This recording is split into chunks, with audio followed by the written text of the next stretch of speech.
this NVT golden cross. This happens every single time when Bitcoin is about to pump.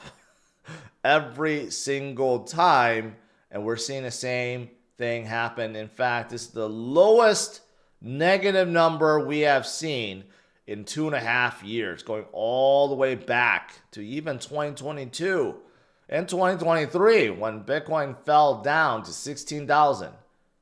It's more negative now than those periods. Think about it, while we're sitting around 65,000.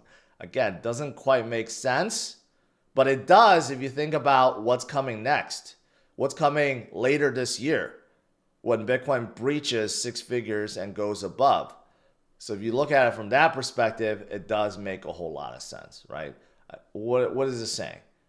Golden buying opportunity right now. And same thing with this from Plan B, showing that Bitcoin is hovering the 65,000 mark, is hovering around a 5-month realized price, which means this is within the last 5 months. If you average out all the purchases, it's around $65,000. Okay, so that's where we are right now, using it as a support. But if you notice, before in bull runs, a lot of bull runs, this is the crucial point where Bitcoin utilizes support and just continues to move further and higher, right? We have seen this play many times in prior cycles, and we're seeing it exactly the same right now. Just look at all the flat levels and all the rises on here, the teal color. You can see all the red dots utilizing it as a support as it's going upwards. Only in bear markets do we really break below. But in bull markets, we always seem to use this realized price as a support, and we just continue to trend higher and higher and higher and higher. Stable coins also increasing. You'll see that, well, my camera, maybe you won't see it, but now you'll see it. You see how it's going up again, right? Why is that important? Because people are putting money into stable coins and getting ready to buy, right? You could see the vast increase in market cap growth from September of 2023. That's when Bitcoin and markets really started moving, right?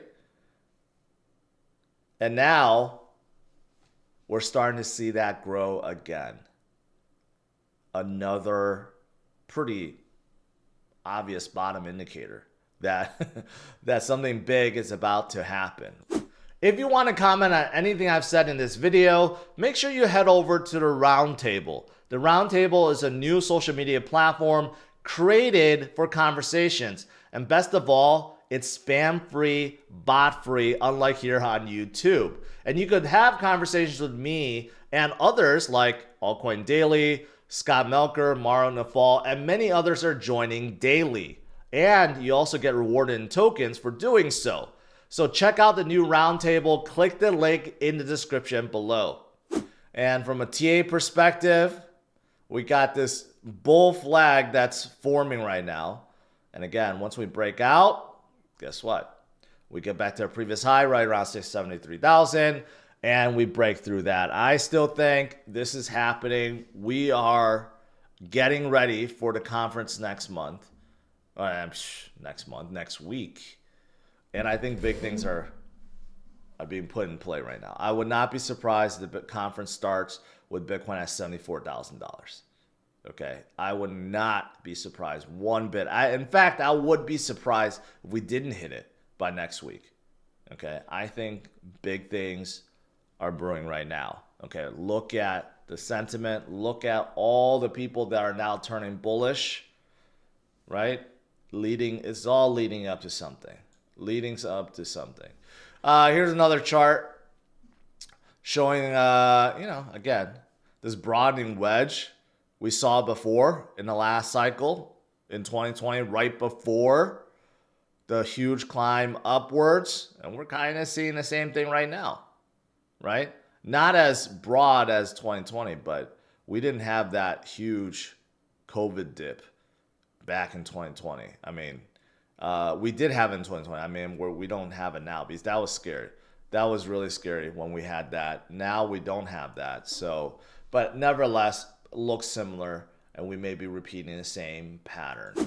This bullish cross on a monthly scale has not happened since 2016, when Bitcoin crossed $1,000. Then it didn't stop until $20,000. That was a 20x the last time this happened. This didn't even happen in 2021. We didn't even have a death cross and a bullish cross.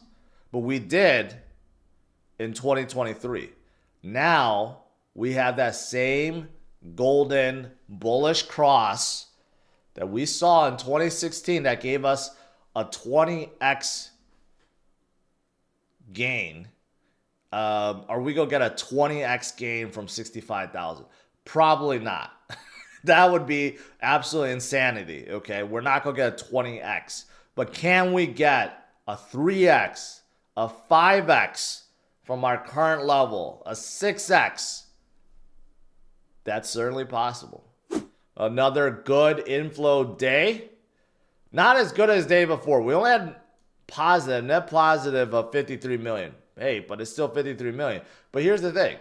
Two things to note. One, massive outflow from Grayscale once again, 53.9 million. Okay, no idea why. When we have bad days, Grayscale continues to sell. You can see most of the red on this chart is all on Grayscale. Right? Since the beginning of July to now, they have been selling and selling and selling and selling some more. Again, there's something going on with Grayscale. And it makes me almost a little bit worried about ETH ETFs coming up, because they're converting their ETH trust into an ETH spot ETF, and they're keeping their fees high as well. So is that, we already saw this playbook from Grayscale. They knew there was going to be massive selling. That's why they kept their fees high. And they're doing the same thing with their ETH spot ETF. So I'm wondering if they're anticipating massive sells or outflows of ETH too. So that's something to pay attention to next week. But regardless, the other ETFs, they're soaking it up, like BlackRock, another 110 million inflow, right? BlackRock does not care. Does not care. They will just take in all the Bitcoin they can. Or maybe they control Grayscale and they're forcing Grayscale to sell so they can inflow. I don't know. I would not be surprised if Grayscale's owned by BlackRock at this point, okay? Well, what I do know is this. BlackRock is not going away. They will continue to load up Bitcoin as much as they can while it's still cheap. Even when Bitcoin's not cheap, they'll probably still be loading up on Bitcoin. But still, they will continue to load up. This is what I've been saying ever since the ETF started debuted. Ever since the volume started flowing into the ETFs, I'm like, pay attention. This is what Wall Street wants. This is what they got. They're putting billions upon billions upon billions. And of course, the leader now is BlackRock because of how bullish Larry Fink is, right? This is not going to stop. This is not going to stop.